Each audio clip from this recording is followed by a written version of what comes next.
اعوذ باللہ من الشیطان الرجیم۔ تختی نمبر 11 مشسقون۔ بسم اللہ الرحمن الرحیم۔ مشسقون یعنی جزم والی تختی یا مشق۔ آج ہم اس تختی کا 49واں ورڈ پڑھ رہے ہیں یا 49واں لفظ۔ سب سے پہلے ہم ان علامات کو سمجھ لیتے ہیں۔ یہ علامت ہوتی ہے جزم کی۔ جزم جس حرف پر ہوتا ہے اس کو ہم ساکن کر دیتے ہیں۔ جزم والے حروف ہمیشہ ایک بار پڑھے جاتے ہیں پچھلے والے حرف کے ساتھ ملا کر یا جوڑ کر۔ یہاں پر اس لفظ کے اندر 2 بار جزم کا استعمال ہو رہا ہے، دونوں بار الگ الگ رول کے ساتھ استعمال ہو رہا ہے۔ سب سے پہلے ہم ان رولز کو یا اصولوں کو سمجھ لیتے ہیں۔ پہلا رول ہے حروف قلقلہ کا۔ حروف قلقلہ 5 ہوتے ہیں: با، جیم، دال، تو، قوف۔ یہاں ان حروف میں سے قوف کا استعمال ہو رہا ہے۔ جب ان حروف کے اوپر جزم ہو تب ان کو قلقلہ کیا جاتا ہے۔ قلقلہ کا مطلب ہے تھوڑا سا ہلا کر یا جنبش دے کے پڑھا جائے۔ چونکہ یہاں پر قوف کا استعمال ہو رہا ہے تو ہم اس کو بھی قلقلہ کر کے پڑھیں گے۔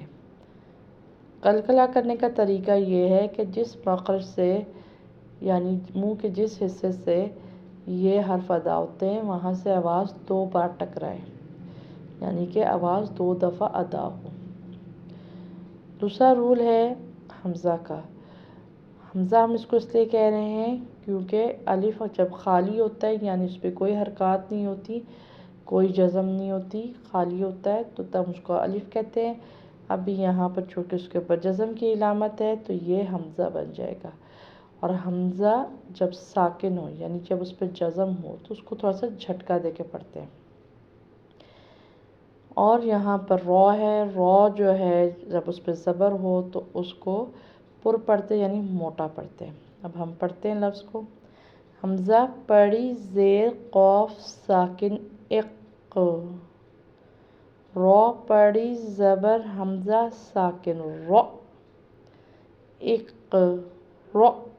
ہم نے اس کو اق نہیں کرنا، ہم نے اسے پڑھنا ہے اق یعنی 2 بار ادا ہو آواز۔ رو پڑی زبر حمزہ ساکن رو اق رو۔